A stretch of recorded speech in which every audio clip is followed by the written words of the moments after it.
Hi, today I'm gonna discuss about history of India, Indus Valley Civilization. Indus valley civilization flourish हुई northern India के अंदर और ये जो नेम इंडस है ये डिराइव किया गया है इंडस रिवर से क्योंकि इस सिविलाइजेशन के लोग इस रिवर के पास रहते थे। इस सिविलाइजेशन को सरस्वती सिविलाइजेशन भी कहा जाता है क्योंकि this name was resided in a Vedic text that is Saraswati river and that river was flowed together with Indus river। इस सिविलाइजेशन को हड़प्पन सिविलाइजेशन भी कहा जाता है पर ये सिविलाइजेशन फाउंड हुई थी मॉडर्न इरा के अंदर। अब ये जो से भी नेम ऊपर मेंशन किए हैं जैसे कि हड़प्पा, सरस्वती, इंडस, ये कोई सा भी नेम किसी भी एंशिएंट टेक्स्ट के अंदर से डिराइव नहीं हुआ है क्योंकि कई स्कॉलर्स का मानना है जब ये सिविलाइजेशन थी इस सिविलाइजेशन ने एक ऐसा राइटिंग सिस्टम डेवलप किया था जो कि अभी तक ट्रांसलेट नहीं हो पाया है। अब रिसेंट कार्बन 14 डेटिंग के अंदर period of mature Harappan civilization का पता लगा जो कि है 2600 से लेकर 1900 बीसी तक। जो मॉडर्न रिसर्च है हड़प्पन सिविलाइजेशन की इससे पता लगता है कि भी there was an contact between Harappan civilization and Mesopotamian civilization. सबसे पहले जो साइट को एक्सकवेट किया गया था वो थी हड़प्पा और आर्कियोलॉजिस्ट का कहना था कि भी जो ये साइट है ये लोकेटेड है near to the river Ravi. ये प्राइमरी सिटी थी हड़प्पा सिविलाइजेशन की। मोहनजोदारो ये रिवर इंडस के पास था। और एग्जाबिशन के दौरान पता लगता है कि जो इस सिविलाइजेशन के लोग थे ये बहुत टाइम से एक ही जगह पे रह रहे थे as they were building their house by rebuilding it again and again. Kalibangan ये लोकेट है नियर टू द रिवर गागर और ये एग्जावेट हुई थी 1960 के अंदर बाय बीके थापन। लोथल ये जगह गुजरात में है और ये ज्यादातर यूज की गई थी उस टाइम में सी ट्रेड के लिए। ये दो मैप हैं जो कि बताते हैं हड़प्पा साइट के बारे में जो कि इंडस रिवर, सरस्वती, मोहनजोदारो, लोथल इन रिवर्स के बारे में बता रहा है कि इंडस रिवर कहाँ है, सरस्वती रिवर कहाँ है, लोथल की साइट कहाँ है। सो ये आप देख सकते हैं और इंडस सिविलाइजेशन की सिटीज जो कि ओनली सर्कल में है, Indus civilization and other cities जो कि स्क्वायर बॉक्स में है, अर्ली एग्रीकल्चर साइट्स जो कि ट्रायंगल में है एंड मॉडर्न सिटीज जो कि डार्क सर्कल में है, ब्लैक डार्क सर्कल में है। So you can check, it will make you easy to understand the places and where they are। Salient feature of Indus valley civilization देखिए town planning के according आप बता सकते हैं कौन सी सिविलाइजेशन कितनी ज्यादा मैच्योर है कितनी ज्यादा एमेच्योर है। जो हड़प्पन सिविलाइजेशन थी इसका जो रिमार्केबल फीचर था वो थी अर्बनाइजेशन क्योंकि जो सिटीज थी हड़प्पा सिविलाइजेशन के अंदर इनको डिवाइड कर रखा था टू एरियाज के अंदर। वो एरिया थे fort area and residential area. Fort area के अंदर एसेंशियल इंस्टीट्यूशन थे जो कि रिलेट करते थे सिविल एंड रिलीजियस लाइफ से और जो अर्बन पॉपुलेशन थी वो रह रही थी रेजिडेंशियल एरिया के अंदर और जो फोर्ट एरिया था इसको सराउंड कर रखा था ब्रिक वॉल से। कालीबंगन जो कि राजस्थान के अंदर है यहाँ पर फोर्ट एरिया और लोअर सिटी को दोनों को सराउंड कर रखा था ब्रिक वॉल से। और जो ब्रिक मेकिंग जो लार्ज स्केल इंडस्ट्री थी हड़प्पन्स के लिए इनका बिजनेस था ये ब्रिक मेकिंग करना। और जो ग्रेट बिग बात है मोहनजोदारो की ये एक स्ट्राइकिंग स्ट्रक्चर था उस टाइम का जो कि रिचुअल पर्पस के लिए यूज किया जाता था। अब वेरियस साइज होते हैं हाउसेस की इसके अकॉर्डिंग इकोनॉमिक कंडीशन भी पता लगी उस टाइम कि जो ग्रुप ऑफ कम्युनिटी जो ग्रुप ऑफ सेटलमेंट साथ में रह रही है उसमें कौन अमीर है कौन गरीब है उनके घरों से ही पता लगता है। आज की सोसाइटी में भी ऐसा ही है घरों से पता लगता है कौन कितना रिच है कौन कितना पुअर है। तो उस टाइम पे जो उनसे पुअर सेक्शन थे उनके पास दो कमरे थे जो कि पुअर सेक्शंस द्वारा यूज किए जाते थे हड़प्पा एंड मोहनजोदारो के सिविलाइजेशन में। And while the rich had the same plans उनके सेम ही प्लान थे बस उनके पास क्या थे कमरे ज्यादा थे, प्राइवेट वेल्स थे, प्राइवेट टॉयलेट थे उनके और जो बाथरूम थे वो कनेक्ट थे ड्रेन्स के साथ सीवर के साथ जो अंडर द स्ट्रीट जाते थे वहां ड्रेन था सीवर सिस्टम भी था। और जो इससे हम पता लगा सकते हैं कि भी जो एग्जिस्टिंग म्यूनिसिपल ऑर्गेनाइजेशन थी उस टाइम की कितनी बेहतर होगी कि भी उनके पास उस समय में ड्रेन और सीवर सिस्टम था। और जो बाथरूम एंड ड्रेन थे वो वर बिल्ट ऑफ पक्का ब्रिक्स मतलब जो पक्की ब्रिक्स होती है ना आजकल जो हम यूज कर रहे हैं वैसे ही जो बाथरूम और ड्रेन थे उनको पक्की ब्रिक्स से बनाया गया। और ये वाटर प्रूफ थी जो कि एडिंग बाय एडिंग जिप्सम इसको वाटर प्रूफ किया गया। ये देखिए ruins of ancient Harappa city now in Pakistan. So ऐसी एरियाज पे ये घर बसे हुए थे उस टाइम पे। तो जब बस अब हमारे पास कुछ नी बच गई हैं जो कि हम देख सकते ऐसे ये लार्ज ये जो ग्रेट बात है आप देख सकते हैं यहाँ पर रिचुअल पर्पसेस के लिए स्नान किया जाता था। ये बुद्धा का स्तूपा देख सकते हैं आप यहाँ पर और ये कुछ घर हैं जो आसपास जो इंस्टीट्यूशंस होंगे इनके। ऐसे ही ये मोहनजोदारो सिटी है, ये देख सकते हैं इनकी नीम कैसी है, ये नीम बच गई है बस, बाकी सब उड़ गया है, बह गया है। ये इंडस वैली सिविलाइजेशन की सील्स हैं उस टाइम की, हाथी, ये पता नहीं क्या है, ये भी सब, ये हड़प्पन सिविलाइजेशन के कुकिंग पॉट है जो वो यूटेंसिल्स यूज करते थे उस टाइम पे। हड़प्पन सिविलाइजेशन की एग्रीकल्चर में जो कल्टीवेशन हो रही थी वो व्हीट एंड बार्ले की हो रही थी, ज्यादातर पीस एंड डेट्स की, एंड सीसम एंड मस्टर्ड जो कि यूज किया जा रहा था for the purpose of oil. और जो हड़प्पन थे, इन्होंने सबसे पहले कल्टीवेट किया कॉटन को, और इरिगेशन के लिए डिपेंड थे on the flooding of Punjab and Sindh rivers. Canal irrigation की बात करें तो ये इनके द्वारा प्रैक्टिस नहीं की गई थी, but they were using wooden applause and tooth harrow. Trade and network की बात करें तो ये इनलैंड एंड फॉरेन ट्रेड भी कर रहे थे, और ये प्रूव हुआ है by the digging of large docks and terracotta boats at Lothal. Lothal पे खुदाई करी तो वहां पर बड़े बड़े डॉक्स मिले एंड बोट्स मिली जो कि टेराकोटा की होती है।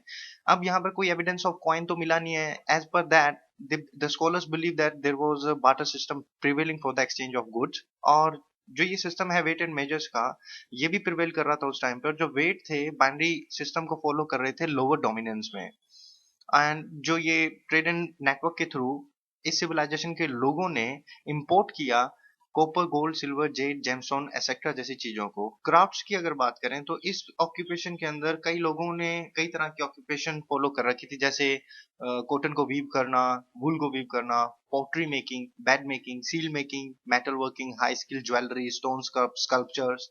Bearded headstone at Mohenjodaro is an example of that. जो एक मूर्ति है, आप देखेंगे, सर्च करेंगे जब मोहनजोदारो की, तो वहां पर एक बियर्ड हेड है, बियर्डेड हेड, वो आपको मिलेगा। साइंस की अगर बात करें तो हड़प्पन सिविलाइजेशन के लोग साइंस में भी बहुत माहिर थे।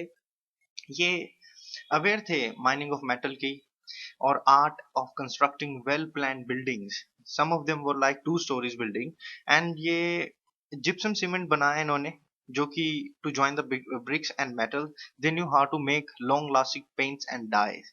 इवन दे, इनको पता था कि भी कैसे लॉन्ग लास्टिंग पेंट्स बनाए जा सकते हैं, डाइज बना सकते हैं। इन्होंने जिप्सम को मैन्युफैक्चर किया जो कि सीमेंट था, to join the bricks and metal. Harappan civilization की पॉलिटिकल ऑर्गेनाइजेशन की अगर बात करें तो कई स्कॉलर्स का मानना है कि उस टाइम पे भी स्ट्रॉन्ग सेंट्रलाइज गवर्नमेंट रही है।